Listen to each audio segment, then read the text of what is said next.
욥기에서 욥의 고백이죠. 내가 주를 듣기만 하였으나 귀로 듣기만 하였으나 이제 눈으로 주를 배움나이다. 욥기 1장 5절에 보면 욥의 시작이 이랬죠. 그 잔칫날이 지나면 욥이 그들을 불러다가 성결케 하되 아침에 일어나서 그들의 명수대로 번제를 드렸으니 이는 욥이 말하기를 혹시 내 아들들이 죄를 범하여 마음으로 하나님을 배반하였을까 함이라. 욥의 행사가 항상 이러하였더라. 그러니까 자기 자식들하고 잔치를 한 다음에 자기 자식들이 혹시나 마음으로 하나님께 범죄하지는 않았을까, 그 생각에 한 명씩 다 이렇게 번제 의식을 드렸죠. 하나님 앞에 한 명씩 다 깨끗게 하는 번제 의식을 다 드렸죠. 자기 자식들을 위해서 꼼꼼하게 하나님 번제 앞에 드렸죠. 근데 이게 하나도 귀한 일이 아니고 하나도 존경받을 일이 아니에요. 왜냐하면은 이거는 하나님을 관리하는 거죠. 하나님이 나에게 좋은 것을 주게 하기 위해서 하나님을 관리하고 있는, 컨트롤하고 있는 거예요. 하나님이 나에게 나쁜 것을 주지 않게 하기 위해서 하나님을 관리하고 있는 거예요. 하나님을 매니지하고 있는 거예요. 누구를 위해서? 나를 위해서. 그러니까 이건 하나님을 위한 것도 아니고 하나님을 향한 것도 아니고 어떤 전혀 귀한 마음도 아니고 존경받을 일이 아니죠. 왜냐하면은 관리하고 있는 거예요. 내가 이렇게 하면은 하나님 나한테 좋은 걸 주실 거야. 내가 이렇게 하면 하나님께 나한테 나쁜 걸 주시지 않게 만들 거야. 라고 하는 하나님 관리죠. 물건 산 게 문제가 있어가지고 커스터머 서비스한테 전화를 하죠. 그러면 그 커스터머 서비스 상대편에 있는 전화 받는 사람이 정말 친절해요. 제 안부까지 챙겨요. 너무 상냥하고 카인드하고 그렇게 정성지국으로 제 안부까지 챙기고 오늘 날씨까지 챙기면서 저를 케어해줘요. 하나도 귀한 일이 아니죠.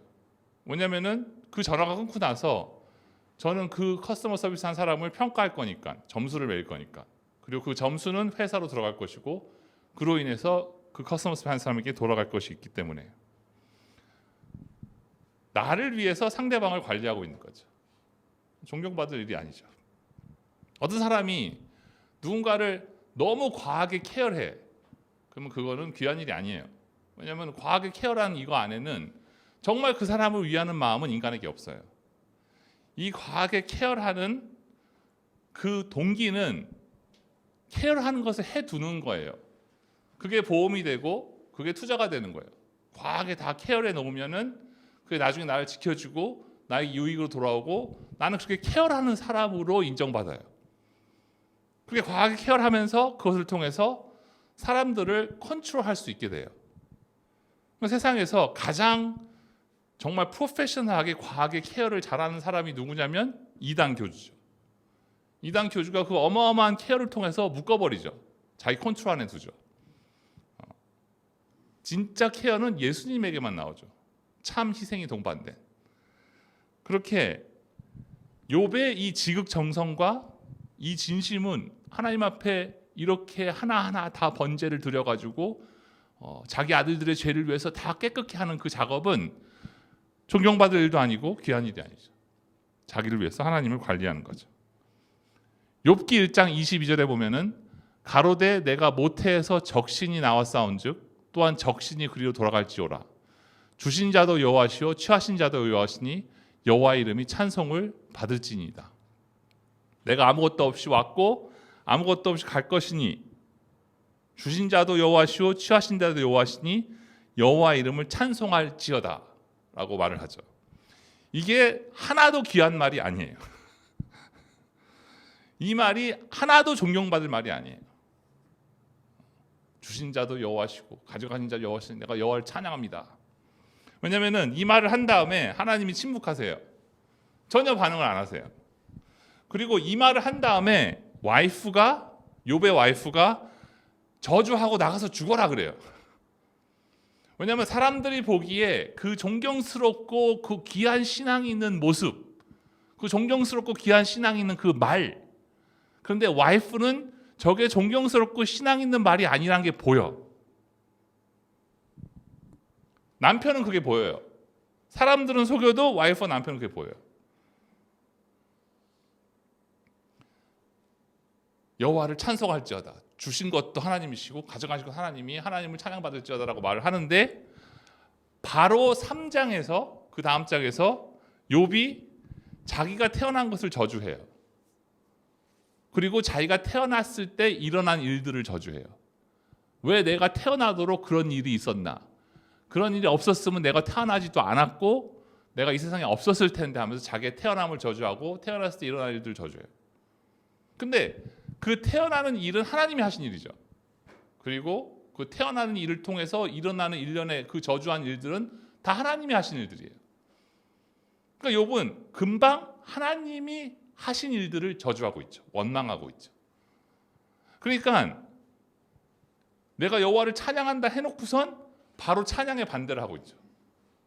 찬양 안 하는 것을 하고 있잖아요. 그러니까 이 주신 자도 여호와시고 가져가신 자도 여호와시니 내가 여호와 하나님을 찬양합니다. 이게 뭐냐면 욥이 수를 두는 거예요. 내가 혹여나 이런 말을 하면 하나님이 축복해 주지 않을까. 욥이 거기다 수를 두고 있는 거죠. 내가 이렇게 하면은 하나님께서 이렇게 하실 거야라는 계산을 하고 있는 거예요. 왜냐하면은 그게 안 통하니까 바로 저주하는 말이 나오잖아요. 그러니까 마치 부모가 재산이 많은데 그 부모를 향해서 극진한 말을 하는 것과 같은 이치. 그 신앙 있어 보이는 말은 허구예요. 신앙에는 관심이 없어요. 신앙 있어 보이는 말을 하는 거에 관심이 있어요. 그 신앙의 말은 허상이에요. 왜냐하면 이 신앙의 말을 내가 여기서 할 때에 그게 나한테 유리하게 작용하고 내가 올라가고 사람들이 나를 우러러보고, 그래서 어떤 사람의 굉장히 깊은 신앙의 말, 그것에 대해서 감동하는 것을 보류해놔야 돼. 왜냐하면 신앙이 있는 것이 신앙이 있는 거지, 신앙이 있는 감동적인 말을 하는 것이 신앙이 있으면 아니죠. 막상 신앙 자체에는 관심이 없어. 근데 주워 들은 것 많아가지고 신앙이 있어 보이는 말은 참 잘해요. 주신 자도 여호와시오 가져가신 여호와시니 여호와를 찬양합니다. 그 신앙 있어 보이는 말 안에는 계산이 있는 거예요. 여기서 내가 신앙 있어 보이는 말을 해야지 내가 올라가는 거야. 여기서 내가 신앙의 말을 해야지 사람들이 나를 우러러봐. 사람들이 나에게 감격을 해. 신앙 있어 보이는 말에 대해서 막 감격하는 거, 은혜 받는 거를 보류해야 돼요. 왜냐하면 결국은 신앙은 드러나게 돼 있어요. 거기서 정확하게 아주 감동을 주는 그 신앙의 말은 허상이에요. 거기는 아무것도 없어요. 그냥 거기서 신앙의 말, 신앙적인 말을 했을 때 나한테 떨어지는 것이 있어서 그 말이 나오는 것뿐이죠. 욥기 23장 10절에 보면 나의 가는 길을 오직 그가 아시나니 나를 단련하신 후에는 내가 정금같이 나으리라. 이게 잘못 해석된 거예요. 원어로 들어가면 이 얘기가 아니에요. 나의 가는 길을 오직 주님이 아시나니 나를 단련하시는 거예요. 내가 정금같이 나올 것이다. 그 말 하고 있는 게 아니에요. 원어를 쭉 따라가 보면 뭐라고 말하고 있냐면은 내가 이렇게 똑바로 하고 있고 제대로 하고 있는데, 내가 이렇게 신앙이 좋은데 왜 하나님은 그걸 모르실까? 아셔야 되지 않을까?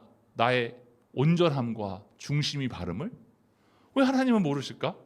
아실 텐데. 하나님이 나를 그래서 시험해 본 후에 내가 얼마나 올바른지를 아시고 그때야 비로소 하나님이 발견하시고 나를 축복해 주실 거야. 그 얘기하고 있는 거예요. 왜 모를까? 난 이렇게 순전하고 온전한데, 내가 진심인데 진정인데. 하나님이 아마 나를 시험해보고 마침내 하나님이 아셔서 나를 축복해 주실 거예요. 그 얘기하고 있는 거예요. 욥의 수준과 의식이 딱 요 정도예요. 딱 요 정도 차원이 욥의 수준이에요. 전지전능한 하나님이 모든 걸 다 알고 계시는데 모든 걸 다 알지 못하지도 않을까? 왜 나 이런 걸 못 볼까? 시험해 본 다음에 하나님께서 아시고 축복해 주실 거예요. 겨우 이 정도의 수준과 의식과 차원을 가지고 생각하고 관점을 가지고 있는 사람이 바로 욥이에요. 딱 요 수준이야. 그래서 욥기 1장 1절에 보면은 우수 땅에 욥이라 불리는 사람이 있었는데 그 사람은 온전하고 정직하여 하나님을 경외하며 악에서 떠난 자더라. 이걸로 시작을 하죠. 근데 욥기의 방향을 보면 요 말을 던지고 그는 하나님을 경외하며 악에서 떠났고 온전하고 정직하고 순전하다. 그게 욥이었다라고 말을 하고 저 1장 1절이 얼마나 허구이고 허상이고 아무것도 없고 아무것도 아니고 아무것도 이룰 수 없는 것을 욥기 내내 드러내고 있어요. 그걸 폭로하고 까발리고 있는 거예요. 그는 온전하고 순전하고 정직하여 하나님을 경외하고 악을 떠난 자더라. 이 1장 1절을 욥기 내내 다 깨부시고 있는 거예요. 이거의 허구성을. 이거는 아무것도 아니고 아무것도 이룰 수 없고 여기에는 아무것도 없다는 것을. 그게 욥기 전체를 통해서 이 1장 1절을 deconstruct, 해체시키는 거예요. 저 안에는 아무것도 없단다. 이것의 허상, 마치 예수께서 포도주의 기적을 베푸실 때 물을 포도주로 바꿀 때에 그 항아리들은 종교적 의식의 규례에 사용되었던 깨끗한 정결한 항아리인데 저 항아리에 물을 부어봤자 아무 일도 일어나지 않는다. 저 항아리가 이룰 수 있는 일은 없다. 텅 빈 항아리다. 오직 그리스도께서 행하셔야지 저게 물이 포도주로 된다. 그 텅 빈 종교 의식과 규례에 사용된 항아리들을 예수님께서 까발리시는 거죠. 마찬가지로 욥은 그 텅 빈 깡통인 항아리인 거예요. 당대의 최고의 신앙의 사람이라고 했던 그 욥은 아무것도 아니었던 거예요.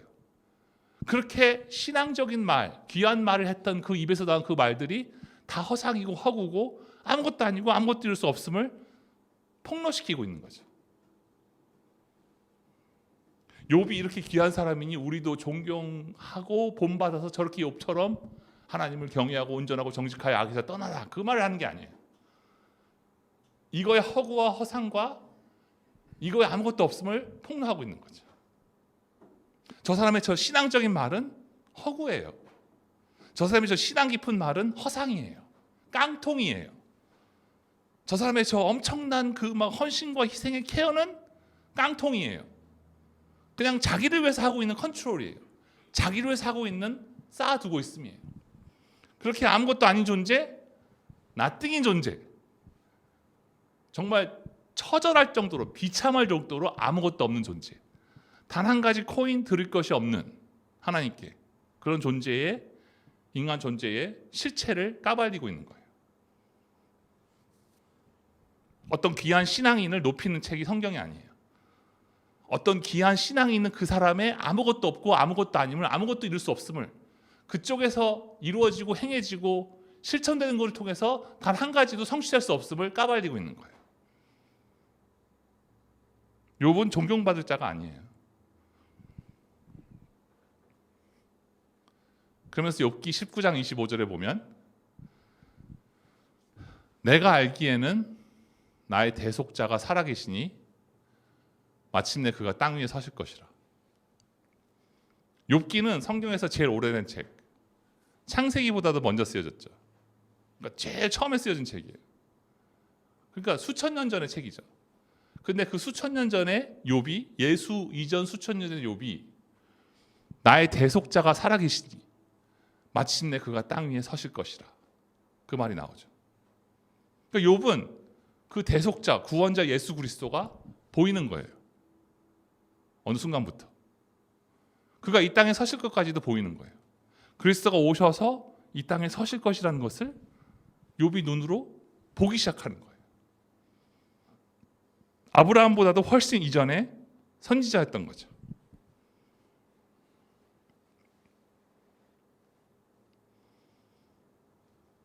몇천 년 전에 저게 보였다는 거예요. 선명하게 그리스도가 구원자가 이 땅에 서실 것이다. 그게 보이기 시작하는 거예요. 어떻게 보였을까 그게? 이 고통과 고난을 통해서 자기의 실체가 까발려지니까 보이는 거예요. 나는 진짜 귀한 믿음과 신앙을 가지고 있어로는 안 보여요. 그 귀한 믿음과 신앙과 온전함과 바름과 하나님 앞에 바로 서 있음이 보여요. 근데 어느 순간 욥은 자기 실체를 발견한 거예요. 자기 실체가 폭로되는 거예요. 깡통이었구나. 내 쪽에 아무것도 없구나. 나의 신앙 고백도 완전 꽝이구나. 나의 신앙 있음도 꽝이구나. 왜냐하면 나의 신앙 있음이 이룰 수 있는 것이 아무것도 없구나. 나의 신앙 있음이 성취할 수 있는 것이 아무것도 없구나. 그 안에는 텅 빈 아무것도 없는 그냥 껍데기구나. 그거를 자기가 자기를 대면하는 거예요. 자기의 가난을 보는 거예요. 정말 단 한 가지도 하나님께 드릴 것이 없는 완전히 죄 자체인 자신의 실체를 보는 거예요. 그때 대속자가 보여요. 거기서 그리스도가 보여요.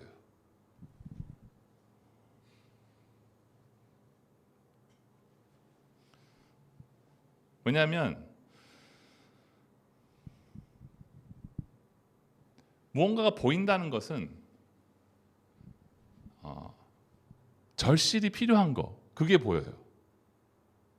절박하게 필요한 게 보임이에요. 그러니까 아주 정말 필사적으로 필요한 거, 그 필사적으로 필요하다는 그것이 내 눈이 돼서 보게 해요. 시간과 공간을 초월해서. 그러니까 자기가 이토록 어이없게 엄청난 깡통이고 아무것도 아니고 자기 안에 있는 이 신앙조차도 나띵이구나. 이 신앙, 그러니까 신앙 없음 정도, 신앙이 있는 줄 알았는데 신앙이 없다가 아니라 신앙이 있어. 근데 그 있는 신앙조차도 거기 안에는 아무것도 없구나. 아무것도 이룰 수 없구나. 그때 대속자가 필요해지는 거예요. 그때 나 대신이 필요해지는 거예요. 그러니까 내가 신앙이 너무 좋으니까 나 대신이 필요 없어요. 예수가 필요 없어지는 거예요.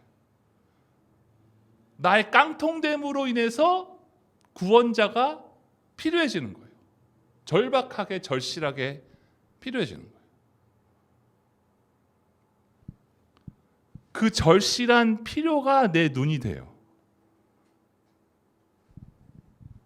그러니까 이 육체적 눈이 아니라 절실한 필요라는 것이 내 눈이 돼서 지금 여기 없는 것도 보여요. 시간과 공간을 초월해서 여기 없는 것도 보여요. 몇천 년 뒤까지도 보여요. 그 절실한 필요라는 눈을 통해서. 근데 필요치 않으면 당장 바로 눈앞에 있어도 안 보여요. 절박한 필요가 없으면 당장 눈앞에 있어도 보이지가 않아요. 그 절박한 절실한 필요가 시간도 초월해버리고 공간도 초월해버리고 그 하나님 나라가 보이기 시작해요. 그 믿음의 세계가 보이기 시작해요. 그리고 보이니까 믿어지는 거예요. 그래서 믿음의 세계를 살기 시작해요. 그냥 보이니까. 그러니까 믿습니다가 아니라 믿음을 막 발휘하는 것이 아니라 보이기 시작하니까 믿어지고 믿어지기 시작하니까 여기를 사는 것이 아니라 믿음의 세계를 여기서 살아요. 하나님 나라를 여기로 사는 거예요. 이 세계가 허상이고 하나님 나라와 믿음의 세계가 실상하는 것을 보기 시작하고 믿기 시작하니까 그 믿음이 믿음의 세계로 살게 하는 거죠.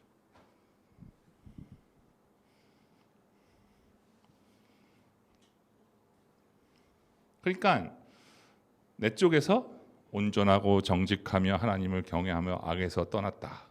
그래서 뭐 어쩌라고? 그게 아무것도 이룰 수가 없어요.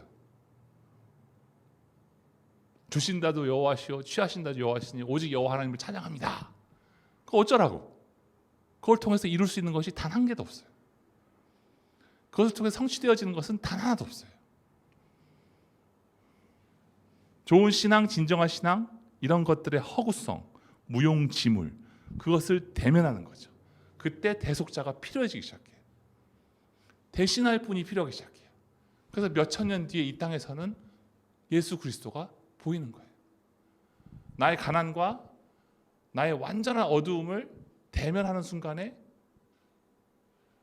절박한 필사적인 필요가 하나님 나라 그리스도 예수가 지금 여기 보이기 시작하고, 보이니까 믿어지기 시작하는 거예요. 믿어지니까 하나님 나라가 여기서 지금이 되는 거예요. 그래서 축복은 그 절박한 필요의 상태에 몰리는 게 축복이에요. 그러니까 그 아주 비참하고 정말 완전히 무너져서 절박한 필요가 거기 있는 그 상태로 하나님이 모시는데, 거기가 축복이에요. 왜냐하면 거기를 통해서 하나님 나라가 여기 있는 거죠. 그러니까 내 영혼은 절박하게 필요해. 근데 내 의식은 필요를 못 느껴. 그게 이제 마비되는 거죠. 디센시타이 되는 거죠. 그러니까 필요를 못 느끼는 것이 마비고 디센시타이즈고, 그 필요를 못 느끼는 마비가 바로 저주예요. 필요한 존재가 필요를 못 느낄 때 그게 저주예요. 그래서 하나님의 은혜는 그 마비로부터 나를 끄집어내야 돼. 그 마비로부터 나를 구해내는 거죠. 그래서 절박한 아주 절실한 필요의 상태로 끌고 들어가서 거기다 꽂으세요. 왜냐하면 대속자가 이 땅에 설 것이다라는 것을 볼 수 있는 눈을 가지게 하기 위해서, 나를 구원하기 위해서.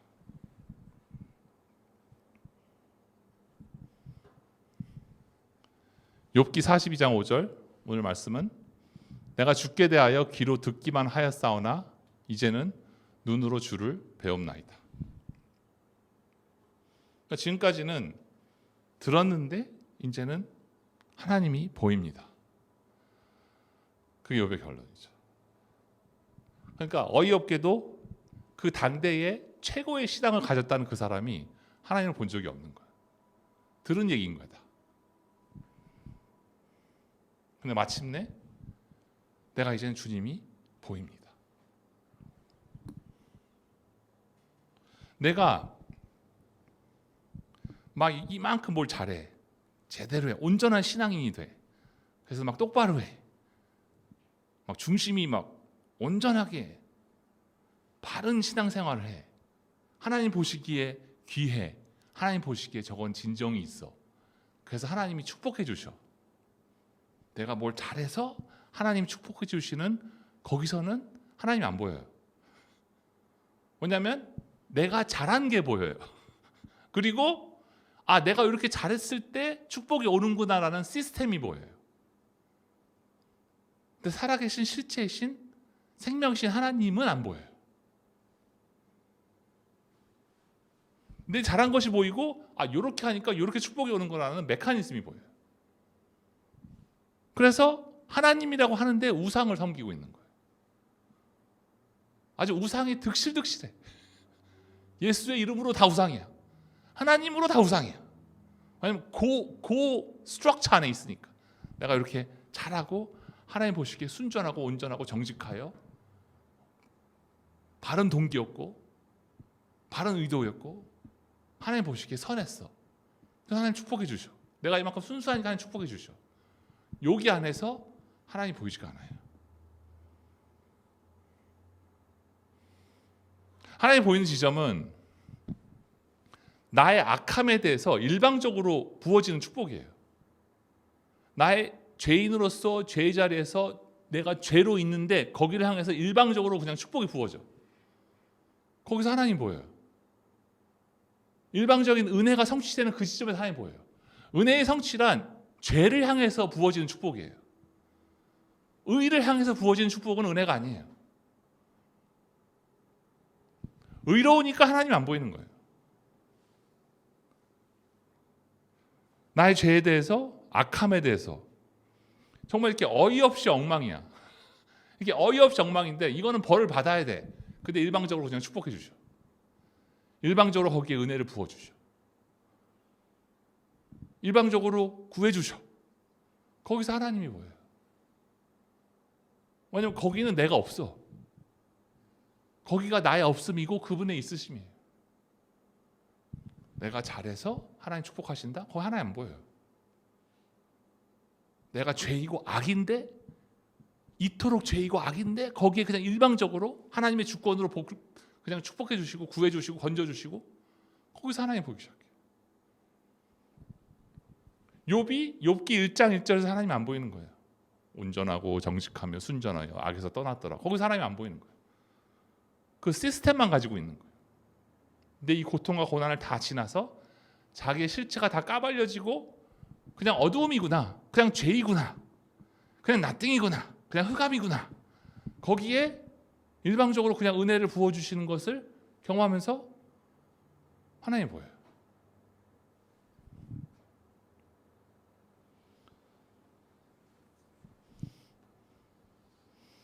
욥기 내내 한 30장 내내 읽으면은 한마디로 뭐냐면은 욥의 징징됨, 계속 징징거려. 그리고 친구들의 가짜는 조언. 그 결국 다 같이 징징대고 있는 거예요. 욥은 하나님은 왜 이렇게 잘하고 있는데 이렇게 하십니까? 왜 이렇게 잘하고 있는 사람을 복을 주시고 저기 못하고 있는 사람을 벌을 주셔야 되지 않습니까? 하면서 계속 징징대는 거예요. 친구들은 또 뭘 하고 있냐면은 하나님은 이래서 이런 거야. 하나님은 이렇게 하셔야 되는 거야. 저렇게 하셔야 되는 거야. 내내 얘기하고 있어. 그리고 하나님이 딱 나타나죠. 다 조용히 해. 뚝! 내가 이 온 세상 천하 만물을 창조하고 만들 때 너희가 거기 있었느냐? 너희는 그냥 진흙이야. 그 진흙에 내가 호흡을 불어넣어서 이게 깔딱깔딱거리고 움직이게 하고 있는 거야. 하나님의 주권이죠. 그러니까 하나님은 이래야 되고 저러면 안 되고, 그리고 하나님이 지키실 필요도 없고 그거대로 맞춰줄 필요도 없고, 하나님은 이래야 돼, 그게 합당한 거야, 그게 옳은 거야, 그게 의로운 거야 라고 할 때 하나님은 그 반대를 해도 돼요. 그래? 이거. 왜냐면 하나님은 하나님 마음대로 해요. 왜냐하면 권리가 하나님에게 있어요. 100%. 나는 그 권리가 1%의 지분도 없어요. 왜냐면 나는 거기 없었고 나는 만들어졌기 때문에. 하나님에게 전적인 권리가 있어요. 그래서 이래 해야 돼, 하나님은. 그래야지 하나님이 하나님 다운 거고 옳은 거야. 저러 하면 하나님이 악한 거야 라고 하는, 그거를 맞추실 의무도 필요도 없고 계속 그 반대로 해도 되시는 분이에요.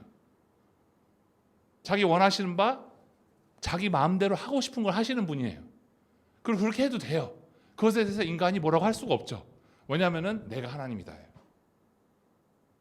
만약에 하나님이란 것은 이렇게 해야지 제대로 하나님을 하고 있는 거야, 저렇게 하면 제대로 하나님을 하고 있지 않은 거야 라고 하면은 그 합당한, 이렇게 해야 된다 저렇게 해야 된다, 그것들이 주권이 돼요. 하나님은 그 합당함, 당위, 명분, 이래야 된다라는 그 주권, 걔네들이 주권이고 그 법이 주권이고 그 규칙이 주권이고, 그렇게 합당한, 적어도 이렇게 해야지, 그러는 게 아니지 하는 그런 것들에 묶여서 하나님이 움직이면은 그 법이 주권이고 하나님은 그 주권을 이행하는 분이에요. 그렇지 않아요. 하나님은 그 뒤에 계시는 분이에요. 하나님이 주권자예요. 하나님이 하시니까 옳은 거예요. 옳은 거니까 하나님이 하시는 게 아니에요. 절대 주권이에요. 내가 이 모든 천하 만물을 창조할 때 너네 거기 있었니? 너는 그냥 진흙이야, 나띵이야. 다시 진흙으로 돌아가면 끝이야. 내가 하나님이야 라고 하는 하나님의 절대 주권, 하나님에게 모든 권리가 있다. 하나님이 무엇을 하시던 그건 악이 아니다. 하나님 무엇을 하시던 자기 하고 싶은 대로 하시는 분이다. 거기 앞에 내가 할 것은, 뭐라고 왈가왈할 것은 없다. 그 합당함과 그 당위와 명분도 이래 되지 않겠냐 하는 그런 것들을 다 하실 필요도 없고, 그 뒤에서 하나님이 행하시고자 하시는 것을 행하신 하나님, 그것에 맞추면은 그것들이 하나님의 주권이 되는 거예요. 하나님은 그것들이 주권이 되는 거 하나님 거기에 맞춰주는 거예요. 근데 하나님의 주권이 인정되어진 사람이 하나님 보여요. 하나님 주권이 인정되지 않은 상태에서는 하나님을 보고 있는 게 아니에요. 우상을 보고 있는 거예요. 왜냐하면 하나님의 절대 주권이 딱 인정이 되는 순간에 내가 엄청 작아져요. 엄청나게 내가 축소가 돼버려요. 그냥 나띵. 그러니까 여기 앞에 있는 요 먼지랑 나랑 별로 차이가 안 나. 얘랑 나랑 별로 큰 차이가 없어. 그냥 헉 하고 하면 그냥 먼지 되는 것 같이. 하나님의 주권이 감각되어질 때, 하나님의 은혜로 하나님의 주권이 보이기 시작할 때에 하나님이 커지고 내가 작아져 버려요. 내가 작아지니까 하나님이 보이는 거예요. 하나님 주권이 인정이 안 되니까 내가 커져 있어. 내가 이만해져 있어.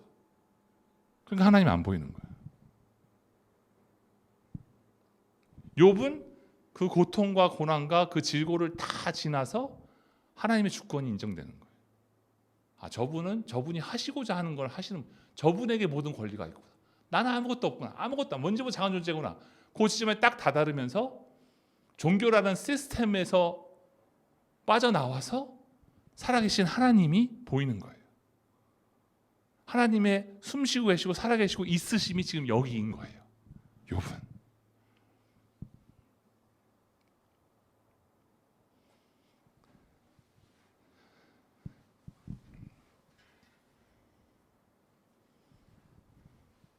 계속 징징대죠. 욥과 욥의 친구들. 이 질문과 이 화두를 던지죠. 왜 저렇게 제대로 하는 사람은 축복해 주셔야 되지 않습니까? 이렇게 제대로 아는 사람은 벌을 주셔야 되지 않습니까? 욥이 막 징징대니까 친구들이 너가 제대로 안 해서 하나님 벌 주시는 거야 라고 또 설명을 해요. 그 안에 갇혀요. 너는 봐봐, 너가 이렇게 제대로 안 해서 하나님 벌 주시는 거야 라고 이렇게 하나님을 막 분석을 하죠. 근데 주권이 하나님에게 없고, 주권이 하나님 이러이러하시지 않습니까? 하나님은 의로운 자에게 복을 베푸시고 죄인에게 벌을 주시고, 하나님 이렇게 합당하게 맞는 것들을 해야 되지 않습니까? 그 길로 가면 내게 구원이 없어요. 하나님 그렇게 옳지 않게 하면 안 되잖아요. 하나님 이렇게 옳게 하셔야죠. 그 옳고 그름이 주권이 되고 하나님이 그 수행자가 되면 나에게 구원이 없어요. 나는 벌써 옛날에 떨어졌어야 되는 거예요. 하나님의 당신 마음대로 하시는 주권이 더 위에 있기 때문에 그것을 통해서 하지 말아야 되는 자기가 직접 오셔서 목숨을 던져서 나 같은 죄인을 구원하시는 일을 하시는 거예요. 그러니까 하나님이 그 법을 무시해버리고 당신 직접 오셔서 십자가에 찢어짐 당하셔서 나를 건지는 일은 하나님에게 주권이 있어서 그 주권이 행사되어서 나에게 구원인 거예요. 하나님이 어떤 법의 수호자로서 법을 수행하고 이행하고 합당한 하나님, 맞는 하나님, 옳은 하나님으로 가면, 그 옳고 그름 하나님으로 가면은 나에게 구원이 없어요. 벌써 끝장이야. 하나님이 당신 마음대로 당신의 주권을 행사하셔서 당신의 자식들을, 자녀들을 건져내시는 거예요. 하나님이 법 위에 있기 때문에 당신 자식들을 건져내시는 거예요. 하나님 법 아래 있으면 당신을 건져낼 수 없는 거예요. 맞고 합당한 것을 해야 되는 하나님이라면은 당신이 가장 거룩하고 선하신 하나님 자신이 직접 인간이 돼서 저 더럽고 추악한 죄를 위해서 죽으시면 안 되는 거예요. 그 법이 운행하고 있다면, 그 법이 더 주권자라면, 하나님이 그 법 위에서 하나님의 당시의 주권을 행사하기 때문에 그 주권을 어떻게 행사하셨냐면은 그렇게 하지 말아야 되는 인간이 되신 거예요. 그렇게 합당하지 않은 더럽고 추악한 죄인을 위해서 가장 거룩하고 선하신 분이 죽으신 거예요. 옳지 않은 걸 하신 거예요. 주권이 더 위에 있으므로 그것이 나에게 은혜로 구원이 성취되는 거죠. 그래서 하나님 주권 아래 평강인 거예요. 제대로 하는 하나님 아래서 나는 끝장인 거예요. 그래서 성경의 화두는 그 옳고 그름이 아니라는 거예요. 무엇이 옳고 무엇이 그름이 아니라는 거예요. 살리는 거라는 거죠. 그거를 넘어서는 사랑이라는 거죠. 그걸 넘어서는 생명이라는 거죠. 그거를 계속 외치거든요, 성경에서. 하나님의 주권은 그 법과 그 옳고 그름을 넘어서는 하나님 마음대로 하시는 당신의 자식을 향한 일방적인 은혜를 베푸시는, 부어주시는 사랑인 거예요. 그 일방적인 은혜도 법 위에 하나님 주권이 있기 때문에 일방적인 은혜인 거예요. 그렇게 무지막지하게 나를 사랑하신 하나님, 당신 마음대로 하실 수 있고 당신이 뭘 해도 상관없고 맞출 필요도 없고 옳은 대로 하실 필요가 전혀 없으시고 나는 내가 하고자 하는 것을 해, 난 내가 하고 싶은 것을 해 라고 하는데 그것이 뭐였냐면은 자기가 직접 와서 인간이 돼서 죽어서 나를 위해서 피를 뿌려서 나를 건져내서 당신의 자식을 삼으시고 사랑하되 끝까지 사랑하시는 일을 법을 넘어서서 하시고 계시는 주권 행사하고 계심. 그래서 그분의 주권 아래 평강인 거예요. 그분의 주권을 컴플레인 할 때가 아니야.